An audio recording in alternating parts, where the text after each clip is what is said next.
Welcome to the Homeopathy Hangout, where we discuss all things homeopathy from around the world. And now my mum and your host, Eugenie Kruger. What's with the flamingo, Janey? Good morning. This was one of Reeta's provings, one of her many bird remedy provings, and I've had these candle holders for years, but I like to light a candle just to open the space when we meet online like this. And I had forgotten I had these because I had them packed away when I packed up the Emporium, and I found them the other day, so I've been using them again. That is adorable. Are you going to light that now? Yes. Yes. Put us all into the space, and because we haven't seen each other since Bali, and just to share the sisterhood into anybody who's watching out there, I guess to bring them in as well and hope that they feel this amazing energy that we've created between ourselves through this sacred sisterhood, and our love of homeopathy and our love of bird remedies, of course, as well. Beautiful. Yeah. And for any of the homies listening, welcome back to ReBELLE's episode. You might have to watch on Rumble and click on Homeopathy Hangout to watch the video. Otherwise, just hang out with us on the audio. We can just hang out in your ear holes, wherever you are, in the car, walking, cooking. Oh, welcome. And I just actually lit some Palo Santo over there as well on my table. So somebody gave me myrrh, and I had the myrrh resin, and I put it on a little bit of charcoal and lit it in the house, but it really does not smell good. Is it supposed to not smell good, or did I do it wrong?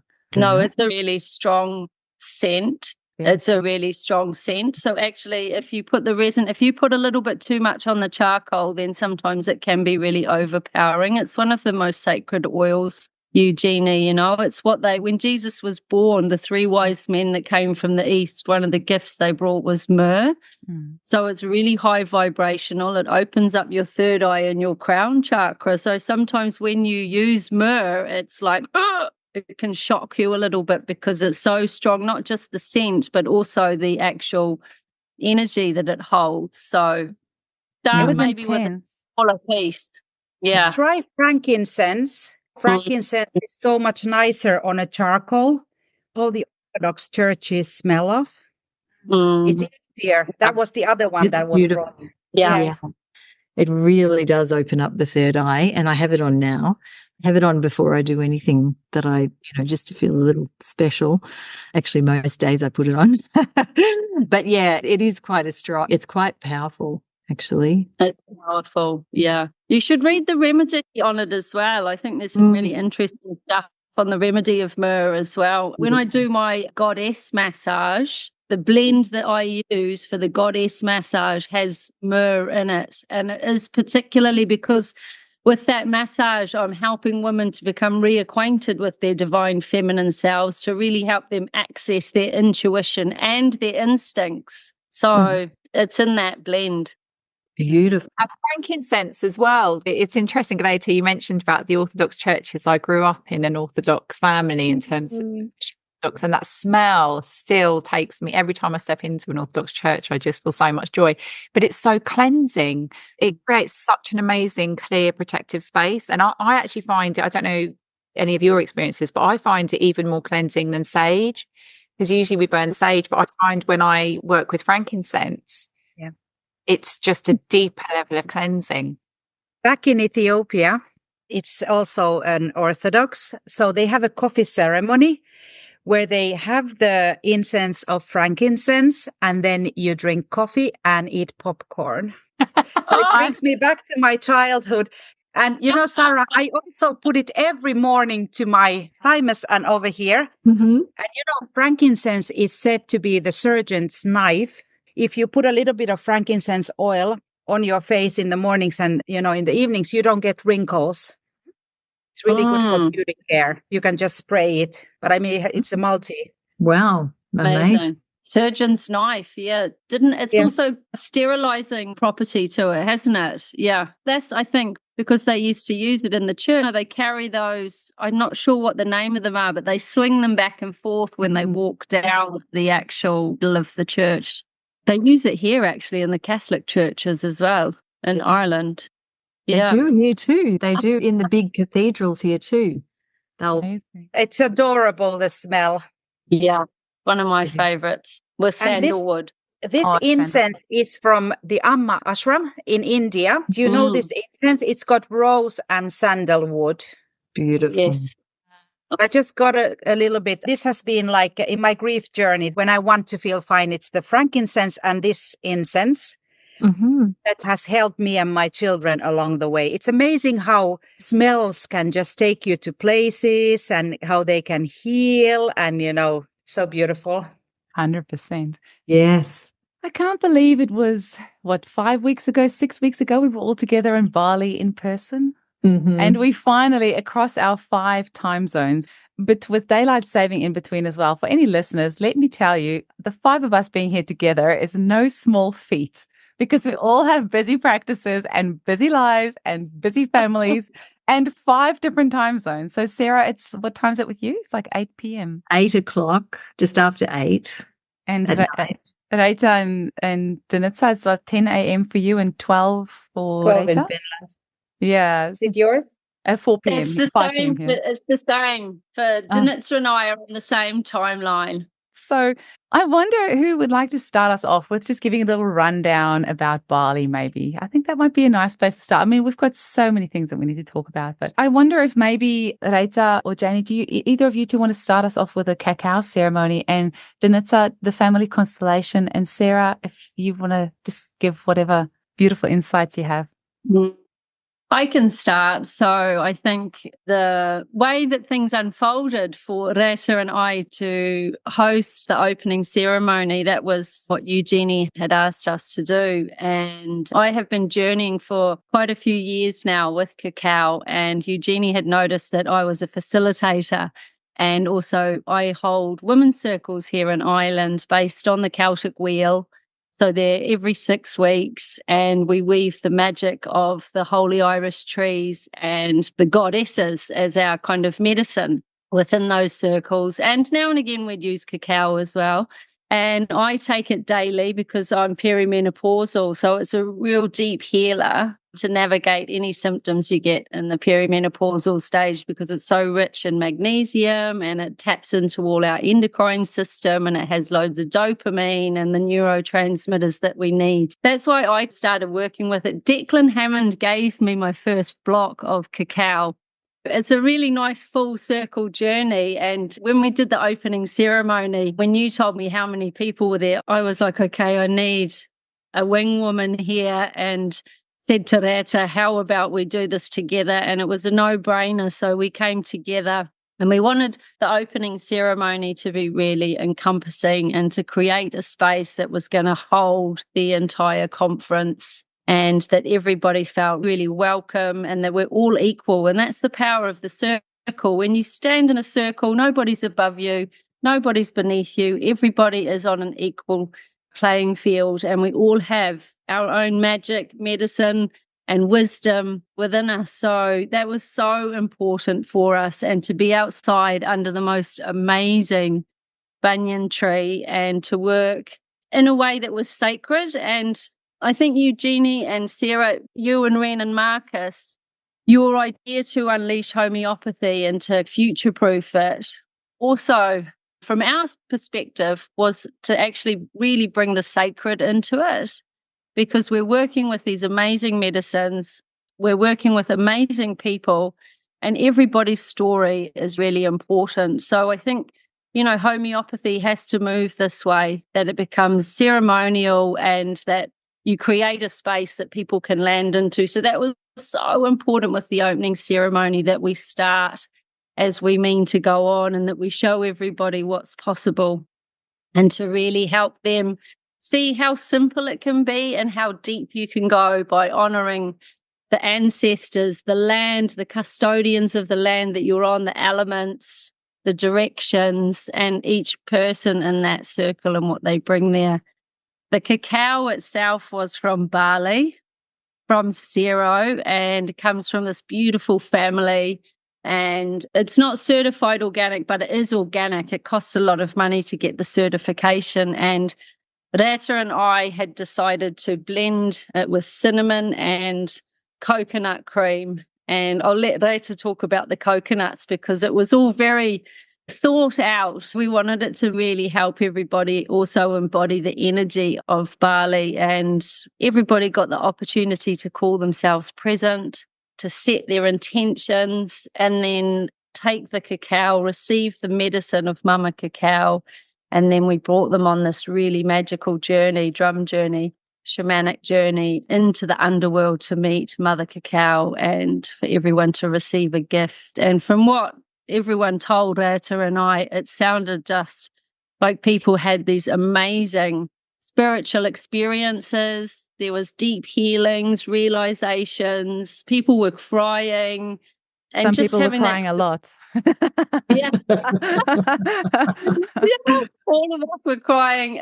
There's a real spontaneous energy. When you do the drumming, it brings you into a theta state. And this allows you to come out of your rational mind and just be in the moment and receive messages that you might not normally receive. So it was just incredible. The weather was perfect. Everybody just came together in this really wholesome way. I don't think anybody of us really anticipated how much magic was actually going to come from the opening ceremony. And it really did carry and hold us through the whole conference. And it was like everybody was just so present and so open, heart open. We really wanted people to come with open hearts and listen with the ears of their heart. And I think Reeta and I was just on such a high afterwards. It was such a privilege to hold that space and to open the conference and to bring both our medicine to the conference. And then, of course, with the closing ceremony, Eugenie hadn't said anything about it. And we were chatting one day and I was like, what's happening? Yeah, we didn't even think about that. I was so grateful that you said something. The whole committee, we were all like, oh, yeah, we totally didn't think about that. How do we close this off? So thank you to you for bringing that up. Yeah, it was like, I think I kind of assumed someone else was doing it. And me and Reeta were talking and she said, we need to close it. It's going to be so powerful. We have to close that portal. And one of the things that we did in the closing ceremony was really wanted everybody to be able to potentize each other and share their dynamic, vital force within the circle. So we all sung our names together 3 times. And that was amazing because when you sing your name, you become the drum. You're releasing your own essence into the circle and everybody gets to receive your medicine that way. So that was really gorgeous. And just, I think for me, my takeaway from it all was just how incredibly unconditional love. That it was just amazing how much love was at the conference and just the connections that were made. There was so much learning going on, so much sharing. That I think for me was my takeaway, was that everybody was just so open and shared from their hearts, and it was just beautiful. I've written pages and pages about it. I also want to, because we obviously, Eugenie, Marcus and Ren and I had discussed that you guys would do this, but I don't think any of us had any idea of how powerful and defining of the whole conference that this opening ceremony that you guys held was going to be. I feel like it unified everybody. It opened everyone's hearts. Everyone was vibrating at the same frequency after that. It was seriously, I'm even getting shivers now when I'm talking about it because it was just so incredible and just beyond what we could have even imagined it to be. It was just next level. Yeah. It was so humbling. Just a huge takeaway, and I've held a lot of circles, but I've never held a circle for like 70, 80 people. So it was really stepping up and it was really empowering and humbling and just beautiful. Thank you so much to the 4 of you. You know how much we love you all and just felt so blessed to be there with everyone. Yeah, I'd love to invite Reeta to talk about her experience as well. Thank you so much for the opportunity for us to open the space. So what always is interesting for me when I'm holding circles or women's, what is the astrological map at the moment? What is the fingerprint of God at the moment? that was really interesting. And there was a lot of things happening with Lilith and many things. It was really magical. Then another thing was about the coconut, why it was so beautiful that you had made the coconuts, usually for the drinking the cacao. Yeah. Because according to astrosophy that I study, and it's kind of my golden compass, coconut is the offering of Bali. So we were really happy to have that with the 4 directions in the circle. And then I also looked at the circle and the people where they were. Where were the astrological signs? Also the mystical signs, like where were the dragons? Where was Pegasus? Pegasus is of Bali, actually, the ascension, the coconut. And then I felt so beautiful because coconut, we did trituration at school 8 years ago, I think, of exactly the same, not actually this coconut, but some of it was from Declan Hammond and some was from my shiatsu teacher from Trinidad and Tobago. It's all about incarnating. And because unleashing homeopathy was a new way of doing homeopathy together as a collective. When we went into the constellation, which Danica is going to talk about, and so on, we all felt, I think, the coconut with so much oxytocin, and with the fact that we actually all called ourselves present and incarnated in a completely new awareness and consciousness, and met from the heart, from the oxytocin state. So it was so important that it was coconut that we did, coconut together with cacao that we did. And then, of course, when my lecture was the shamanistic remedies of the Arctic, which I can talk about a little bit later, I was immediately, when I came into Bali, I was like, we need to do a remedy here. And the dragon was happening and so on. But then I was like, immediately the Lotus started to talk to me. And I was really happy that we happened to find the Lotus from Sacred Manku. Thank you, Angelika Lemke, for that. And that we were able to do a constellation Bali Lotus that actually I've used with quite a few clients already. I really love that when you make a remedy and you take it into practice immediately. That's the way I do homeopathy. And that's how it becomes also very ceremonial, because you know the essence and then you can share the essence with the world. Yeah, that's how I feel about the seminar. I'm still high from it. Do you want to go for it, Danica? I do, but before I do, I need to actually grab my coconut bowl, which is... Yay! I was going to ask if one of you have got it close by. Mine's inside the house.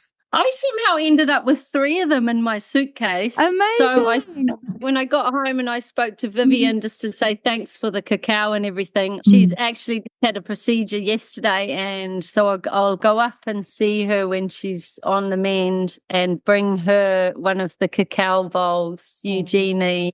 Yeah, as an offering to say thank you. So, yeah. So special. Look at them. So beautiful. Can you hold it a little bit closer as well?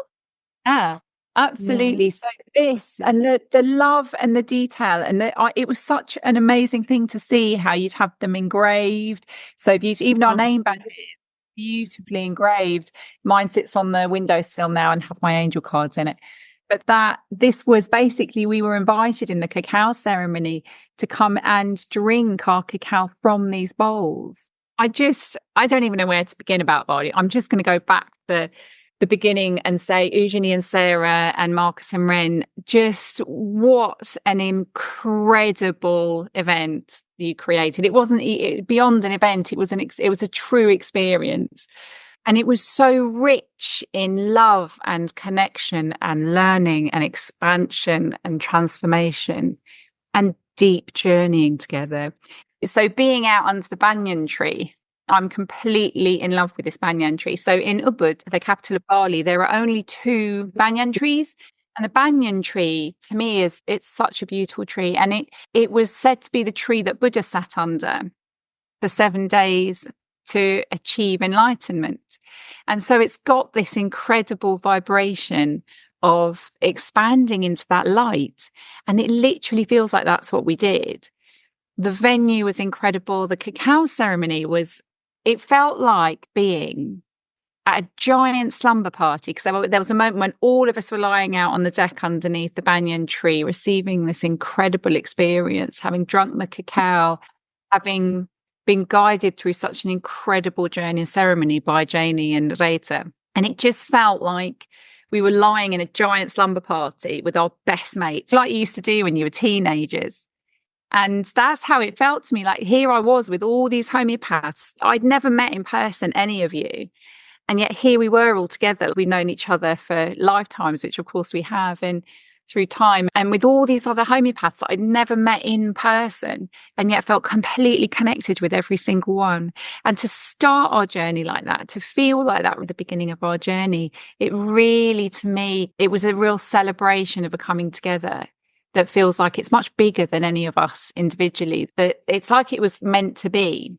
It was so incredible. And that opening ceremony, there was an amazing moment just before the ceremony, actually, where Declan Hammond and Lizzie Martinez were standing by the big pot of cacao. And I'd not met either of them before. And I went over and I was like, oh, is that the stirring of the cacao? And they said, yes. And I said, do you think you'd mind if I also have a little stir? And then I had my first moment with Declan Hammond, which it was so incredible to meet him and Lizzie and just everybody. And that ceremony, it went so deep, and it was perfect for what we stepped into, because we went so deep in our journey in Bali in really beautiful, profound ways. There was a joke about people crying. I think just everybody, most people cried at some point, it seemed, in the course of the journey, because it was about unleashing homeopathy, and that required and invited a huge and profound healing journey for us as individuals, but also for us as a collective. And that, to me, actually was what all of the work, all of the sessions, everything that everybody did was a part of. To do shall I go into the constellation? Yeah, to facilitate the constellation, which we did on the first afternoon after Sarah had done a beautiful session. And there was it was really beautiful, actually, to sit. Everybody was sitting in chairs in a circle on the decking with the banyan tree there with us. And I knew before we began, Eugenie had asked me many months before, would I facilitate constellation? Because we had done a constellation online, just a small group of us, facilitating Hahnemann, and some months before. And she was like, oh, I wonder if this would be really good to do at the conference. And when it's really interesting facilitating constellations, because like usually I do it with the essences to represent, and obviously I do it with people as well. But there was a really interesting moment where I was thinking about how much do I structural plan this? Because the thing with constellations is it's not about you as a facilitator. It's about the field. It's about stepping into a field and saying, what does the field want us to understand? What does it want us to know? And sometimes we go into constellations and we know very specifically what it is we would like to have represented in that constellation. A constellation, for someone who hasn't seen or experienced one before, it's literally creating a map that describes a situation.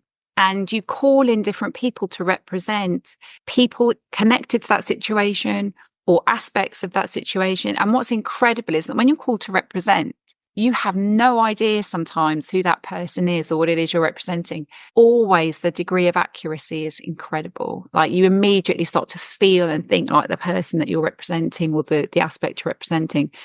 And the one thing I felt beforehand, I was like, how much structure do I go in with? And the one thing I felt really clear on was that we needed to have the essence of homeopathic medicine represented, because that's, of course, why we were there. And Reeta represent. I knew Reeta was to represent. Reeta, with all her bubbly, light, incredible, ethereal energy, I just was like, that really speaks to me. So I knew Reeta would represent the essence of homeopathic medicine. And then we set up a constellation with 4 other representations of the 4 big masters, Hahnemann, Kent, Herring, and Compton Burnett. And I knew Daniel Burge shares his birthday with Samuel Hahnemann. And so I knew it would be Daniel to represent Dr. Hahnemann, but I didn't know who else to call in until I was there with everybody. But the one thing I did know was that because we've all got such strong associations with each of the teachers, we all have the potential to really project and to say, to put our projections into any one of those that we might represent. So it felt really important to do a blind constellation where the people called in to represent didn't know who they were representing. So what I did was I wrote on pieces of paper and put the names of who each person was representing on their back. So I pinned the name on the backs of each person and told each person that they weren't. So yeah, there we go. You can just see some of there you go, Ren there representing science. For anyone on Rumble, I'm just screen sharing some of the photos for you. I'll just randomly cycle them through as you're talking. So I basically had the 4 masters standing facing each other in a square almost, or a circle. And each of them had the name of who they were representing on their backs. But I told them that they couldn't turn their backs to each other at any point, that they had to stay facing each other, because I knew that if one of them turned around and the other representatives saw that person was representing one of the masters, I figured they'd work out then that they were also representing one of the masters. So I wanted to keep it truly blind. But what I did is, once I'd set everyone up and pinned who they were representing on their backs, I then got everyone up and invited everyone to just walk, who was sitting in the circle, to just walk around so they could see who was representing who in the constellation. And it was absolutely incredible. The constellation itself focused on Dr. Hahnemann mainly. And what was really interesting to see was the journey that the constellation went in terms of his being in his head all the time and having lost a connection with his joy through a lot of his life. And that felt very deeply and profoundly healing and transformative, to be part of bearing witness to what unfolded in this incredible journey of him being reconnected to his joy. And I know Reeta has this massive connection with Melanie Hahnemann, and clearly her energy, but also his connection with his inner child. And it was difficult to know which of the two it was there, but that connection with his inner joy coming back felt really important, not just for him, but of course that's reflected for all of us in homeopathy. There was this incredible moment at the end where we were bringing in the feminine, and just as we were bringing in the feminine, literally this glass just shattered and all this water went everywhere, all across the decking. It was amazing how it was just an explosion, wasn't it? Which was incredible to see. But also what was really amazing was to see at the end of the constellation, there was this beautiful movement of everybody just wanting to come and gather around Hahnemann and to be part of really honouring who he is and who he was and the gift that he has been and is to all of us. It was quite incredible. And everyone joined this incredible, what became this group hug around Hahnemann. There was a real expression of love and healing and gratitude. But the other thing that came from it, and this is where we then moved on in the constellations, which I just thought was incredible, was seeing the role of Kent. And this was so beautifully represented by Declan Hammond, who was just incredible in it. And we got to see how much Kent just didn't feel like he was a part of everything else that was going on. We could see and feel his disdain and his sense of just the oddness of everything that was going on around him, that he didn't feel a part of, that he didn't belong, and his sense of uprightness and almost this sense of bitterness, really, in there too. And to really see that, and that for me it was amazing watching the whole constellation, but for me that was the biggest aha moment, because I was watching that and thinking, I can actually see the schism. I can see the schism in homeopathy. And we know the stories of how, for those of us who practice homeopathy, Dr. Hahnemann wrote 6 editions, or he published 5 editions, and then had taken the 5th edition and edited it, and basically was preparing his 6th edition, had written to his publishers to say that he'd had this 6th edition, and then died. And homeopaths who knew that he had been working on it then approached Melanie Hahnemann, his wife, and asked if it could be published, and she didn't feel ready to let that go at that time. And it wasn't for another 79 years before it was actually seen by the world. So there was this huge gap in time between what we had come to understand of Hahnemann's teachings in the 5th edition to what was then published in the 6th edition, eventually when it was published. And Kent was this incredible homeopath and massive contributions he's made to homeopathy in America, who had only got this 5th edition. He never got to see the 6th edition, so was working off the 5th edition. And there was so much more in the 6th edition than there was in the 5th edition. And Kent had this very kind of he was very classical in his approach. And that we really see in how he practiced. And people who, homeopaths, of course, every type of homeopathy is valid and important in the world. But there's this kind of, you can really see how there were people who learned according to the 5th edition, learned according to Kent's teachings. And then there are these others who learned because there was this 6th edition. And I really got to see that split. And one of the things that I was most fascinated by was seeing how and hearing how he had been conceived out of incest. His mother and father were brother and sister, and they were 12 and 15, according to the history of homeopathy that Denise Strages talks about and teaches. And so there was this he was very puritanical. He was a Baptist and had this very puritanical approach. And he had that approach, including in his practice. And we really got to see that in the constellation. And so I really got to see his pain. I was looking at him in that constellation on the decking and just thinking, oh my God, I can really see and feel his pain. And it almost felt to me like his very puritanical Baptist approach felt like it was almost like he was using homeopathy to try to purify himself. And the need for purity felt so important because of all he had grown through in terms of his upbringing and how he'd been brought into the world, which would have brought, of course, huge shame to him and his family at that time because of their background. So there was this kind of, we could see the pain. And then there were another couple of spontaneous constellations that came off a result of that during the conference itself that were incredible, because for me, it then became important to look at how do we heal Kent? Because if we can bring healing to Kent and help him find his way to peace, then I wonder how that could be reflected through the whole of the homeopathic profession.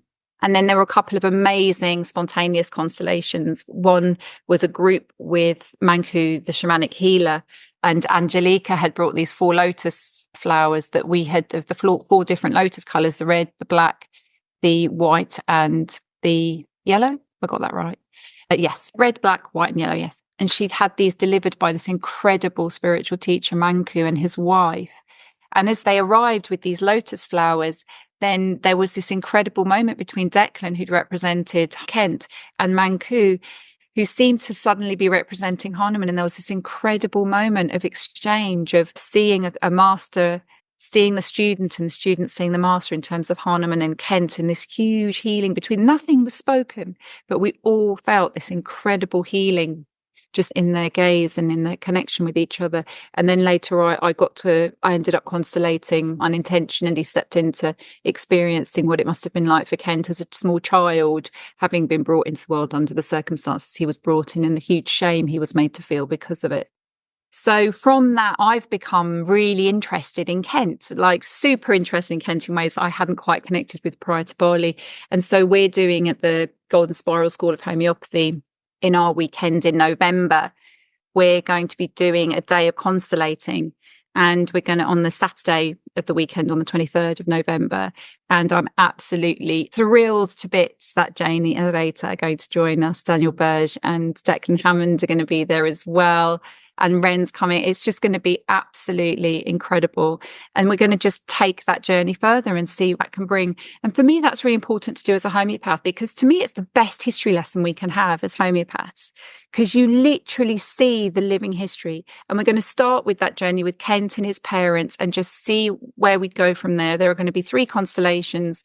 I won't be surprised if Melanie comes in through the magic of Reeta and at some point in that journey and that day. And then the second day of that weekend, that's the Saturday, the 23rd of November, and then the Sunday, the 24th, Janey and Reeta will be teaching about the sacred feminine and working with the sacred feminine, using homeopathy, using remedies, but also what it means to truly be embodied in our sacred feminine. And Declan Hammond and Daniel Burge will be teaching about the sacred masculine as well, and remedies for the sacred masculine. So there's this real invitation, I think, to look at how we bring things together, how we bring healing. And the work that we're doing using constellations is such a wonderful way of doing that, of seeing what's the story, what's the history, what's gone on, and actually how do we bring transformation in a way that benefits all of us, because how the field of homeopathy and the ways in which we wonderfully work together and the challenges we face are all a reflection of the issues and the challenges that our forefounders were going through. So if we can really step into experiencing those, as our homeopathic ancestors and bring transformation, then that has a ripple effect that benefits all of us in homeopathy world. And just seeing that in Bali was the greatest gift imaginable. What you've created has been mind-blowing, and it's just the beginning of an incredible adventure going forward, I think. So thank you. It really should have been called Homeopaths Unleashed, hey? And hang on, Reeta and Janey, are you actually physically going to London for the Constellation? Yes, we are. Oh my God. Yeah. So hard being in the Southern Hemisphere. I'm so Really jealous. activity. That is so unfair. We're going to be FOMOing hardcore, Sarah. We are. We can join us online because we will be streaming online. But I do want to say, just come over. We could do a ReBELLE'S special with the three of us together and you two over there. No, that would just be rubbing it in our faces. It would. Yeah. Is it the 24th of October or November? November. 23rd and 24th of November, that weekend. Tempting. So exciting. Please come. Please. I can't wait to just physically be with Janey and Reeta and Daniel and Declan again. Have you got a spare room at your place, Danica?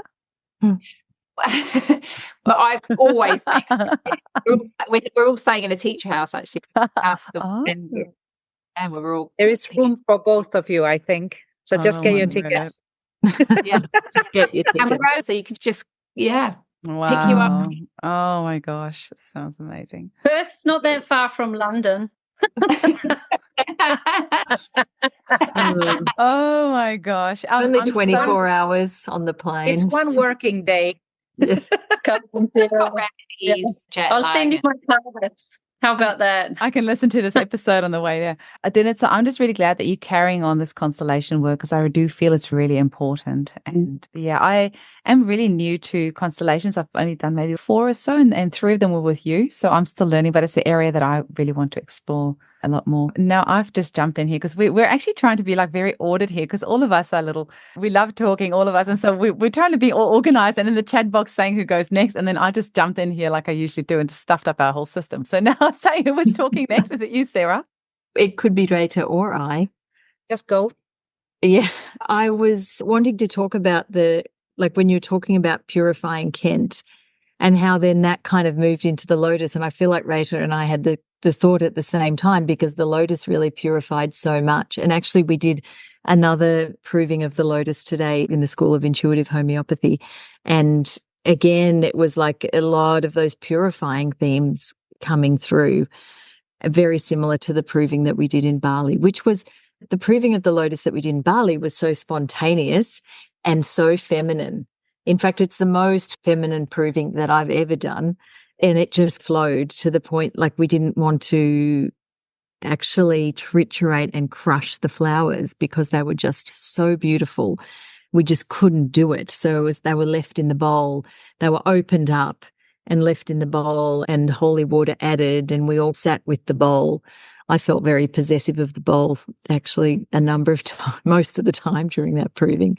I was very like, give me back that bowl. And I feel like it really transformed. It brought this, as the Lotus does, there's this playful, innocent naivety that comes with it. And there was a point where there's a group of women on the floor stroking each other and giggling and playing, and this real kind of lovely little nymph, childlike, naive, lovely little scene. Meanwhile, I was over in the corner in labour feeling like I was going to give birth. And that kind of circled through to this almost like temple-like space where Reeta was anointing us with the holy water using one of the lotuses, which was really beautiful. Like everyone got anointed and there were so many hums and murmurings and all of this lovely thing to the point. And then the other side, the dark side came out of this, the flip side, which we often see that polarity, especially in the plants. And that was of sexual abuse and working almost like in a temple space or in a high institution space where these things get abused. Then this is turned over. And that really came around. And so over the 4 hours that we did the proving, we came out the other side wiser, like we've been through. We weren't still in that childlike innocent state. We'd moved through all of these things and we had to equalize them. And at the end, I pulled one of the beautiful cards that Janey had laid out at the start as we did this proving in ceremony space. And it was true love. And to me, that this was like, that really represented that what you get to in the end. That was the completion of the journey to come back to true love that has grown and known and been with all of these things, but to really come back into the heart. And any of our patients can be in any moment of that journey of the lotus. We can give that remedy for anyone in any part. But when you see the whole journey like that, you really know the medicine and the history and maybe where somebody sits in that whole journey. But it was so important, I think, to do this in Bali because it felt really relevant to Kent, who came from these parents who were siblings. And in a way that was very, of course, it's just very strange and not strange, but maybe it was more common back then. I don't know. And then he was grown and he, in his personality that we saw in the constellation, he was so stiff and rigid and this is the way. Like he was so in this kind of stark masculine. He was just like, no, it's this way. It's my way. What are you all doing? Kind of space. So it was these things, like it was just so amazing that all of these things, especially once you create the sacred container, which the opening ceremony did do, I have to say, it did create that container where there were all of these possibilities that came up. And I saw over the 3 days of the conference, all of it's almost like these little other seeds popping up, other seeds growing and starting to develop. And I saw practitioners who'd only been practicing for 2 years just really have their mind blown and start to be like, wow, this is what it could be, and really find their resonance with that too. And it felt like there was all of this movement and all of this sudden like explosion into where can we take this now that we've been released? Where can we take homeopathy now? How can I expand into this new space? Which was just super exciting to witness and see, and at times overwhelming too, right? I felt like I had many kind of purifications and initiations over that 3 days. Sometimes it was a lot, but on the other side of that, it's always a particularly big kind of leap into the next level of consciousness, really. I do have to say, I did my presentation straight after the cacao ceremony and the opening ceremony, which Eugenie said to me, yes, you've got the hardest job of the conference. And I didn't think about that at the time.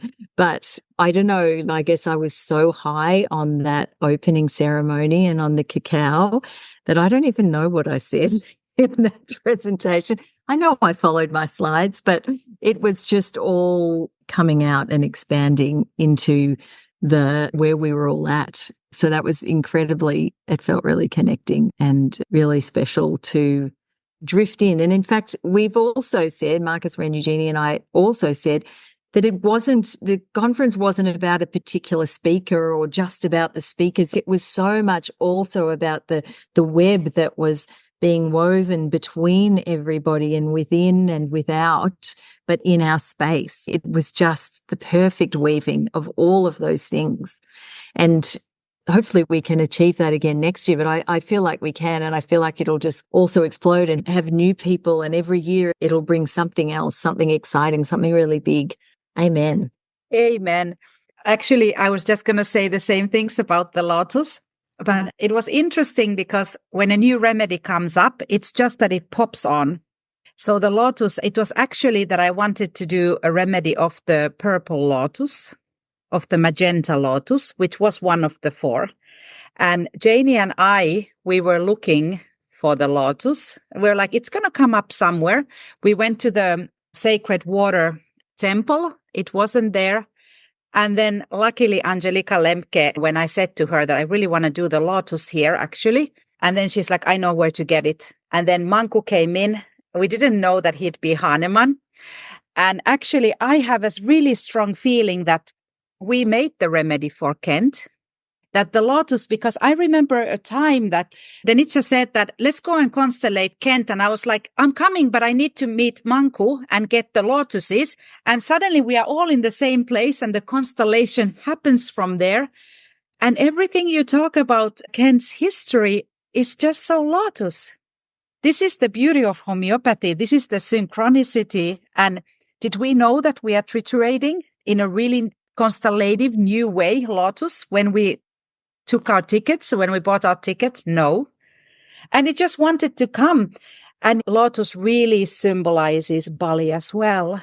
So, I mean, that we went to Bali under the banyan tree, had a constellation remedy, had it done as a water remedy, actually.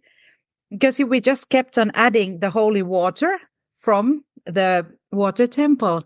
The sacred feminine is so much in the source, in the water. And that remedy, I attended a birth and I already used it there.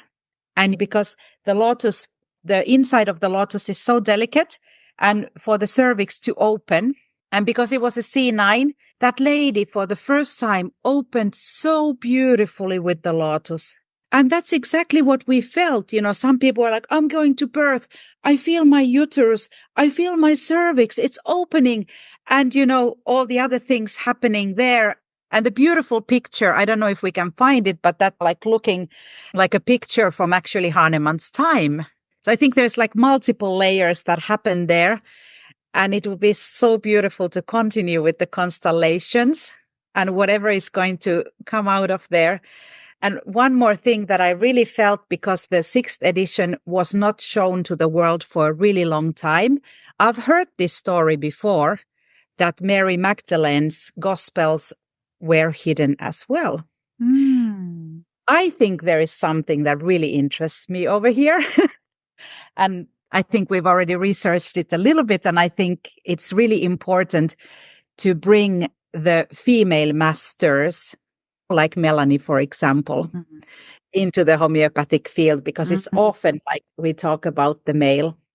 And what I didn't understand before was that actually medicine sees Melanie Hahnemann as the first doctor, at least in Europe. So they do appreciate her. I think we need to bring her. We need to bring her into the homeopathic field. I love that. Amen. There's something well incredible about Bali, which is that it sits. I don't know how many of you know about, I know everyone here will, but for those listening, there are these what are called dragon ley lines that run around the earth. There are 2 of them, and they basically wind around each other, almost like the DNA, going around the world, and they run through some of the chakra centers of the earth. And there are 2 points on the earth at which they cross, and one's a female line, one's a male line, and they both cross over Bali. So there's this integration of the masculine feminine, this healing of the masculine feminine that Bali truly represents. And there's the map just there. Yeah, really amazing. Can I just add something as well? Because I've continued to take the Lotus since we left Bali on my journey home to New Zealand. And what I found really special about it as well is that Bali has not been corrupted by the patriarchy.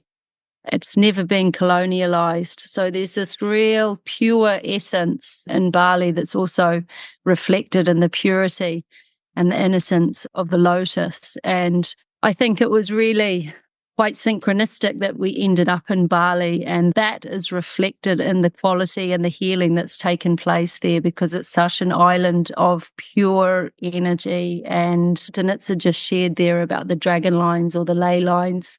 It's a place that I've never been to before, and when I got there I was like, how have I never been here? And one thing that we all know as homeopaths is that a lot of the things that we do are often carried with divine timing, and not just divine timing in this respect for the lotus proving to be done, but divine alignment as well. And I've also used it on a few clients since I came back to Ireland and had really incredible results too. It's like at the moment in Ireland and also in New Zealand, there is a huge uprising and push against patriarchy and this energy of reclamation of sovereignty taking place as the world starts to wake up from the slumber and the spell that we've all been under. These remedies are coming forward to help everybody evolve, to help our consciousness to expand, and to help all those wounds and those traumas to be healed. So I really found really deeply this remedy to be so profound. And one of the things that also took place during the actual proving was, Danica, you fell asleep.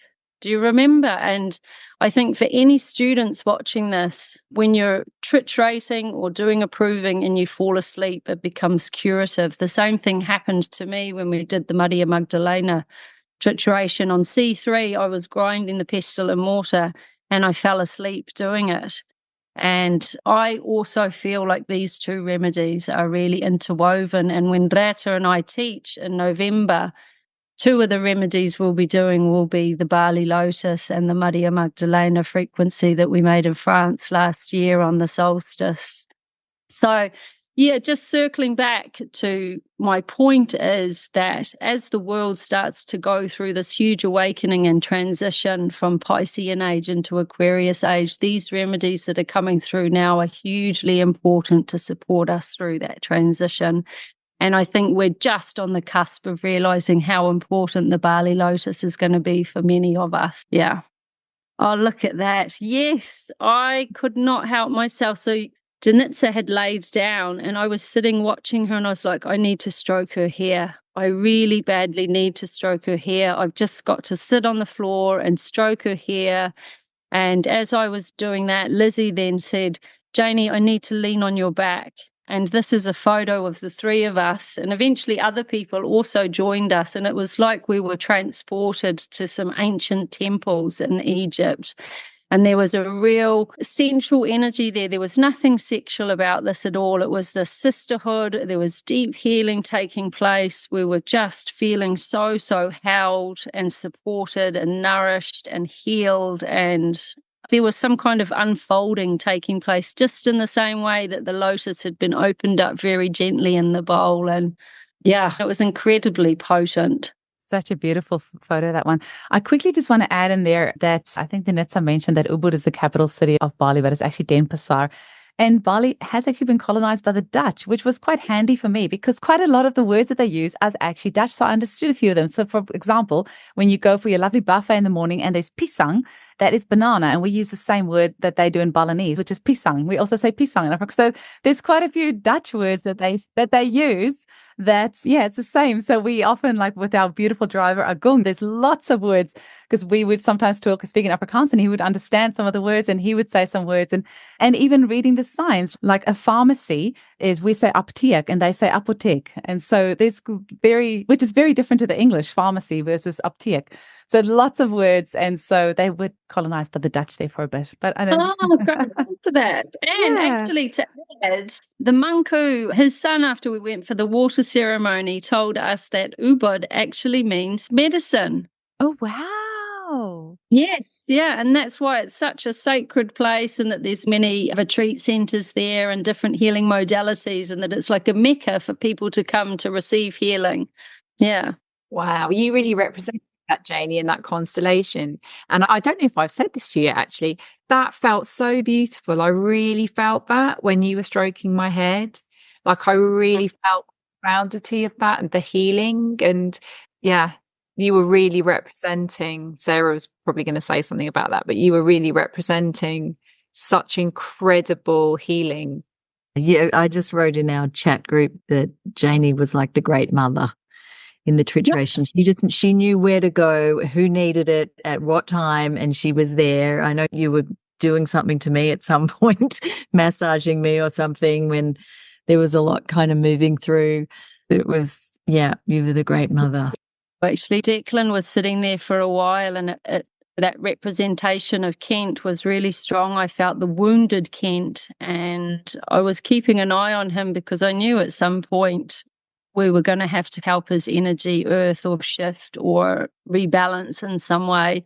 And after I'd worked on you, or I don't know, it was just very natural and wouldn't even say it was working. I was just being with you, and then was drawn to Declan, and Reeta then came over, and then Danica was lying at his feet, and Angelica was sitting at his feet, and Ren was there as well. And this is when Lizzie actually took the photo, and hopefully Eugenie can share it. It looks like something out of the Renaissance or even further back in time to something that almost Declan is godlike and his feet are being bathed. We're standing behind him as the divine feminine, and he suddenly starts to personify the healed masculine and the sacred masculine. And there's just the whole photo is like a biblical scene, really, isn't it? Just amazing. So thanks to Lizzie for capturing that, because it really does hold the essence of the Bali Lotus. Yeah. And that full circle coming back to the true love and the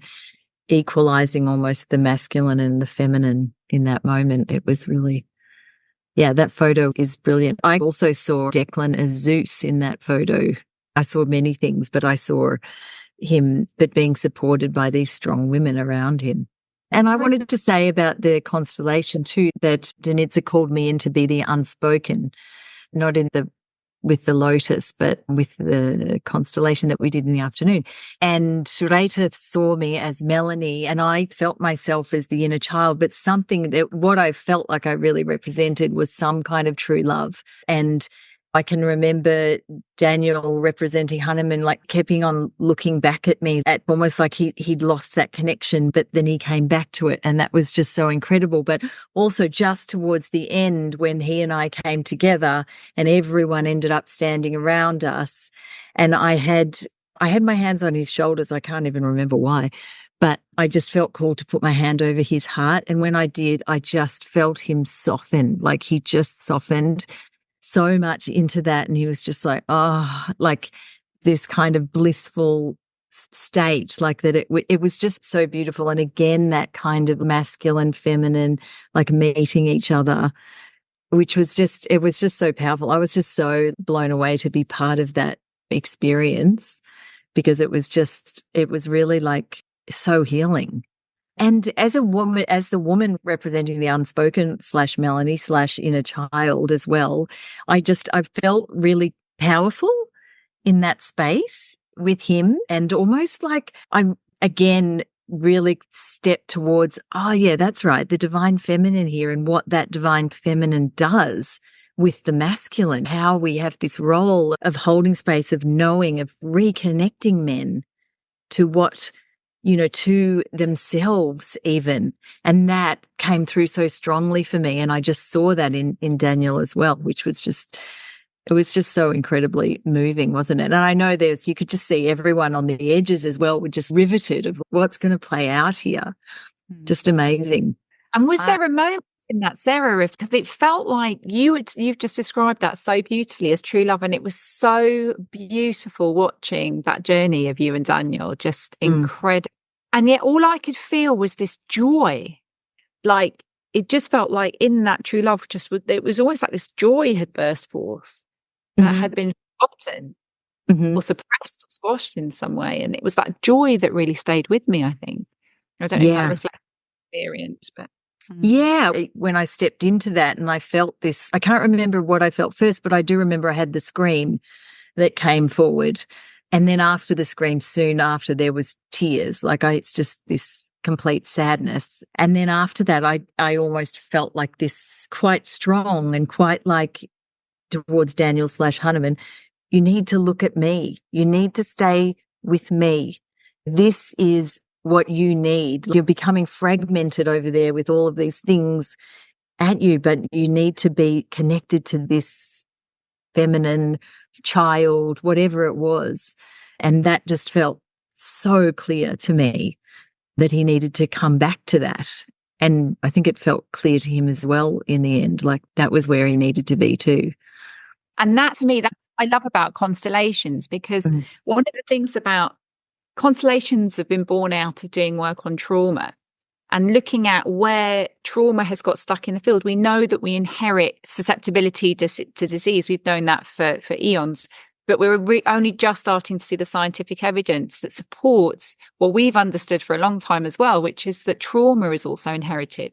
And when we look back, our ancestors will have been through, all of us have got ancestors who've had horrible histories on some level. There are terrible things that have happened through history. And sometimes when we go through trauma, if it's too much for us to process at that time, we will suppress it, not deal with it. And then if we don't deal with it, that vibration, that energy, that experience, it stays and then gets carried down. And one of the things that I love about constellations is when you see where something's got stuck in the system. So that there's a repeating issue or there's a challenge that keeps being experienced. It's because there's something that got stuck in the story and the history of that collective or that family or that profession. It applies to any collective, any system. And to see that moment when there's an energy release, and it takes a lot of bravery and a constellation for someone to do that piece, which you did so beautifully, Sarah. You screamed. There was a release of that stuckness. The Hahnemann hadn't been able to connect with his joy that got completely suppressed. And what constellations do is like homeopathy. They unsuppress the vital force, the energy, the dynamic flow of life. And that was a really brave thing. And I was delighted to see that you did that, because not everybody, when they represent, can do that. I go into constellations where people wail because an ancestor 3 generations ago didn't wail, the loss of someone significant or a trauma they went through. And so that energy's got stuck and it needs releasing. So it was so incredible you did that. Can I just say, though, if I had my time again, I think I would have made that scream a little more guttural. I think it was a little bit more of a, Someone said to me afterwards that was a bit of a pathetic scream. And I was like, I know.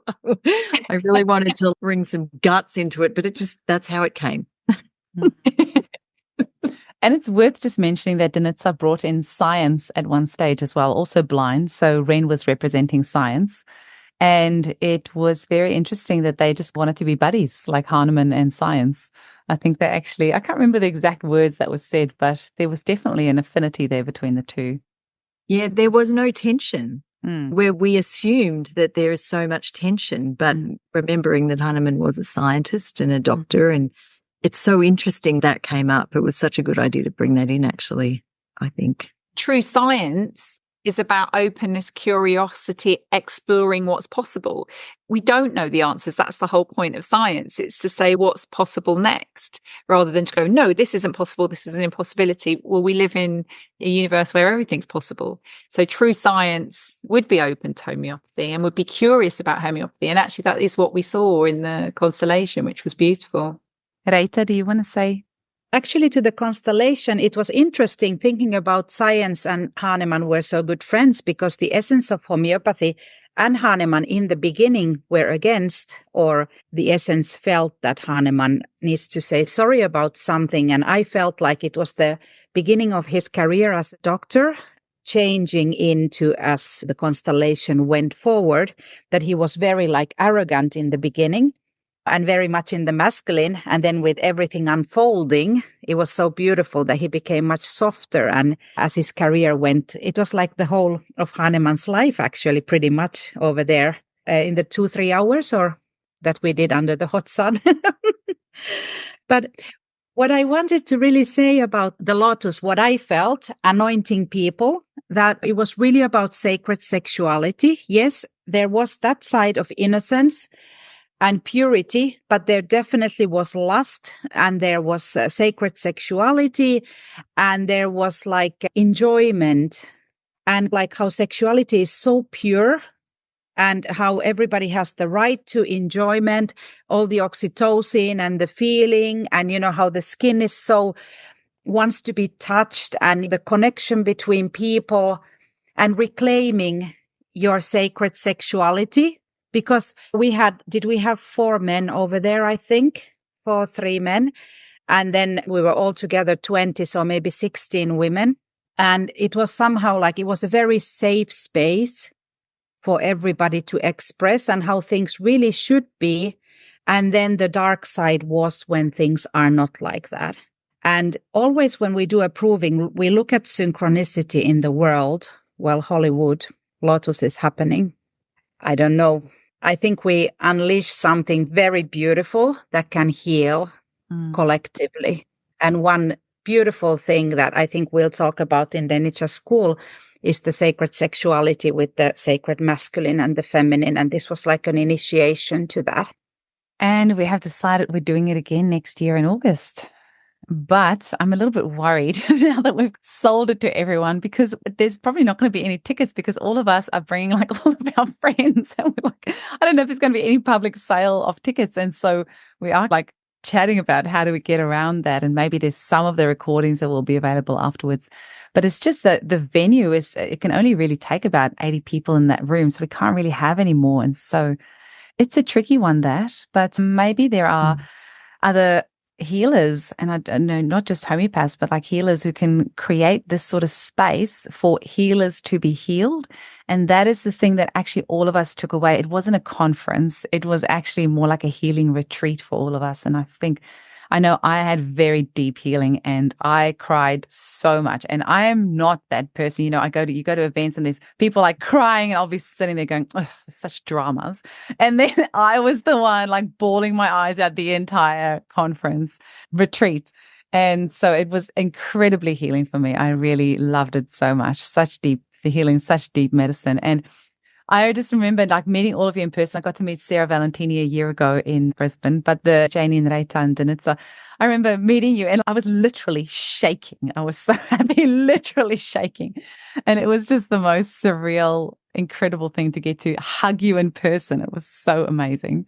And it's lovely to get to continue this conversation as well. And we need to hopefully have lots more ReBELLE's chats. So we need to set up it's so hard finding time with all of us, but we need to do this more often because it's so lovely. And I think our listeners enjoy coming along on this ride. We've had a few of them message and say it's so nice. They just feel like they're hanging out with us. And that was what we're trying to create here, just making others around the world feel connected as well and hanging out in their ear holes. And hopefully they'll learn something along the way and hopefully they'll feel inspired along the way and take the inspiration from hopefully what we've created here today and go out in the world and do that everywhere because there's only a handful of us and we can only fit so many people at the retreat, but you can create the same magic wherever you go. And yeah, really unleash homeopathy. I can probably say this because Hillary did say it on her on her Facebook page. I'm sure I can say it, but the cherry on the cake for me was when my idol, Hillary Dorian, who's got 40 years of experience and been to lots of conferences around the world several times, to me and on her Facebook page said it was the best conference she'd ever gone to. I'm like, job's done. Mm-hmm. Anyway, I just wanted to show you the drum that I managed to bring back from Bali. It is so beautiful and I use it every day with my donkeys. And I have to say thank you to Janey because she was playing this drum at the ceremony. And it just, when you were doing the cacao ceremony, Mama Cacao just said to me, you got to take that drum home. And the first thing, because funny enough, when my mum passed in May, I went over in April just before she passed, I tried to bring back 2 little drums from South Africa and actually customs took my drums off me.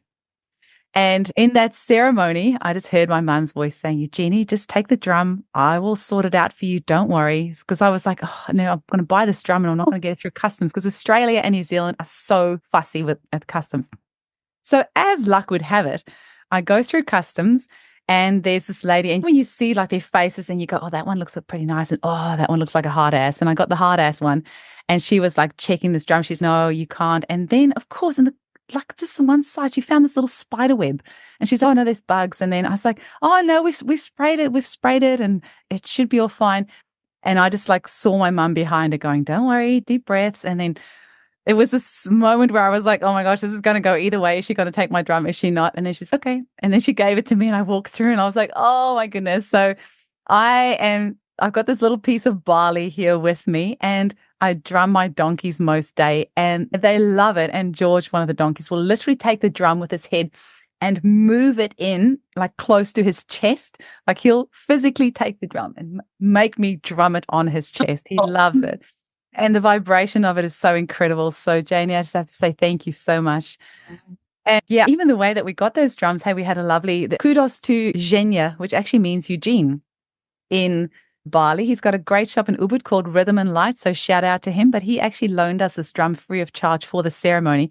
And it was about 8:30 p.m. And I think Janey said to me, Eugenie, did you end up organizing a drum? And I'm like, oh, shit, I didn't. And we just raced and he kept the shop open for us until 9 o'clock. We got there and the lights were out and then somebody else goes, oh no, he's actually there. They went and called him. And so it was 9:15 where he came out there and he's, yeah, just take this drum. And I'm like, are you sure you want any money for it? No, he's no, just take it, go use it in your ceremony. And so I had to buy it and bring it back with me. It was amazing. We've got so much more to chat about, ladies, but I wonder if we should maybe wrap it up. Should we go around the room and just do one final little thing that you want to share or whatever? Janey, do you want to go first? Yeah, that drum.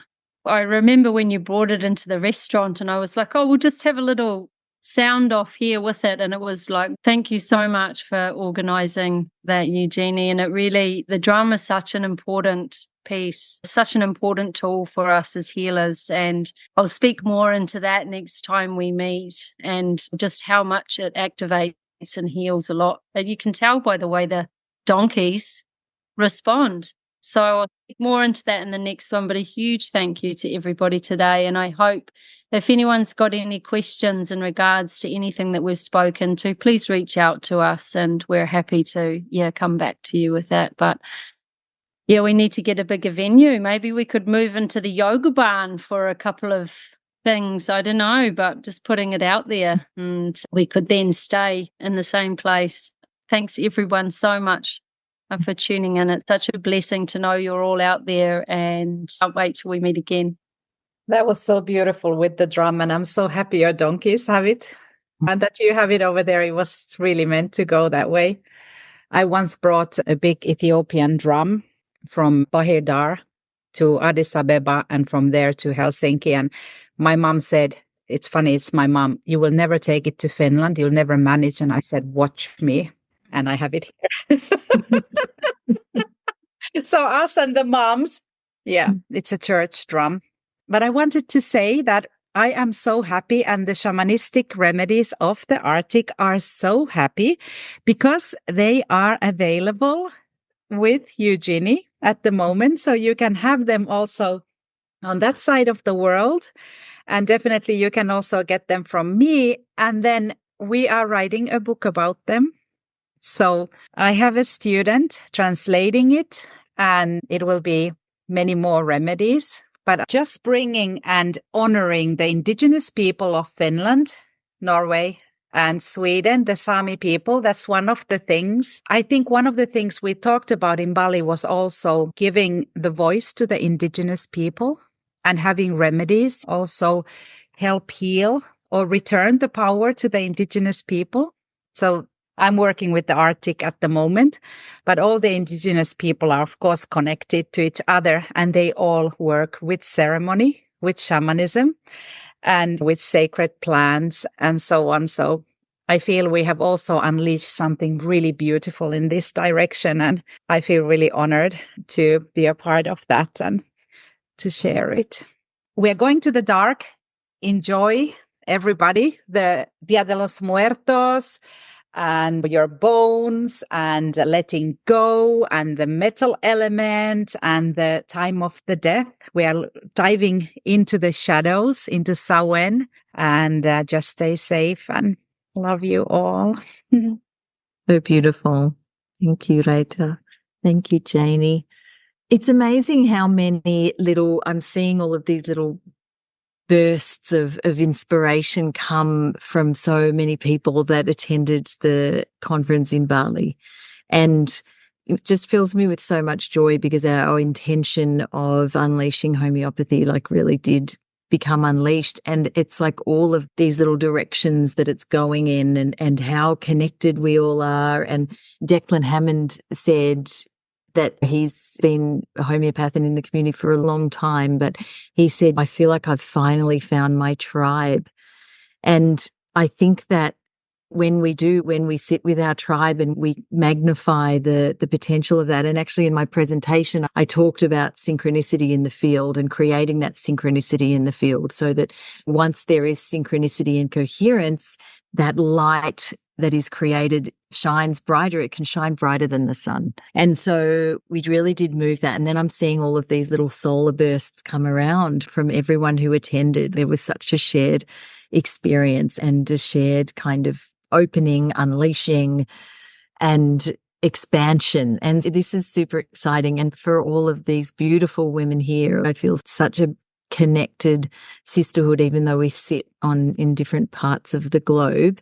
And I actually said to Eugenie, I don't know if it was after we left Bali, but I was like, what absolute divine guidance you got to get us all together, because the synchronicity that I feel between all of you beautiful women is just, it just fills my heart so much. And this morning I actually pulled a card and it was about sacred sisterhood. And Janey was recently also talking about the sacred sisterhood. And this is something that I really feel with all of you. And I think that extends to a lot of the people that were in Bali as well, is this sacred sisterhood, which it's just so warming and heartfelt. And even though we may be on opposite sides of the earth, it's almost like we're holding grid points out there.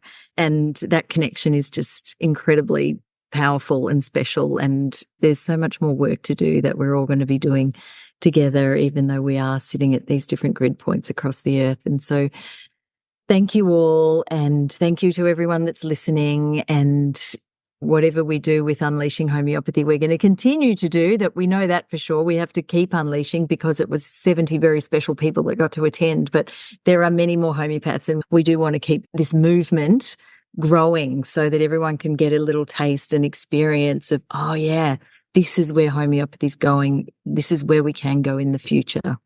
So thank you all so much. I don't even know how to say anything other than just share the huge heart swell of incredible gratitude and love that I feel for all of you, and the sheer blessing that it is to do the work that we're here to do, which is to be in service to a beautiful Mama Gaia, to the beautiful planet that we're on, the beautiful humans and animals and plants and birds and all that we're here to be a part of. And I honestly couldn't be more grateful for being able to do this, walking alongside all of you and some of the other and all of the other incredible people that are walking this journey with us. I just feel so blessed. And I pulled a card out of my coconut bowl and I got the word celebration. And that's how it feels every time I gather with all of you, every time I connect with any of you individually or as a group. And this applies again beyond this group, just all of us that are on this journey together. It just feels like a celebration. It feels like literally we are living an expression of the vital force of homeopathy through our connection with each other in all that we're doing together. And I just thank you, all of you, and thank you to everyone listening, and thank you to everyone who came to Bali. What an incredible adventure and journey of love and magic and wonderfulness we're on. There's really nothing left to be said apart from thank you so much to all of you. And to anybody listening, any homeopath listening, if you haven't found your tribe yet, keep reaching out, because you might see all of us like chatting here and see the beautiful bond that's here, but that's taken time, and that's taken vulnerability, and that's taken work. And it's very easy to look at something like this from the outside and go, oh, but they have this or they have that or whatever. But all of us have got our own sister wounds and our own issues and our own everything else. And I just want to say we're all the same. And if you're feeling lonely, reach out to homeopaths around until you've found the ones that you resonate with, because they are there, and it might take you a little bit of work and you might need to search a little bit and you might make a couple of mistakes along the way. I've done lots of those, but keep going because it's worth it, and your tribe is out there, and keep looking for them. And when you do, you're going to create amazing things together. Somebody, I think at the conference, actually said to me, if you want to go fast, go alone. If you want to go long, then do it with a tribe. And I think that's really important. If you want to be doing this for the long term, get a tribe around you and you're going to go much further. So thank you, ladies, for being my tribe. And thank you for all the wisdom that you share. I always learn so much from all of you. And my heart just feels like it's expanded so much since I've had you ladies in my life. So thank you very much. Can I add something there for anyone that wants really to embrace this frequency of the healed sisterhood? It's so important. The circle is a symbol of the feminine.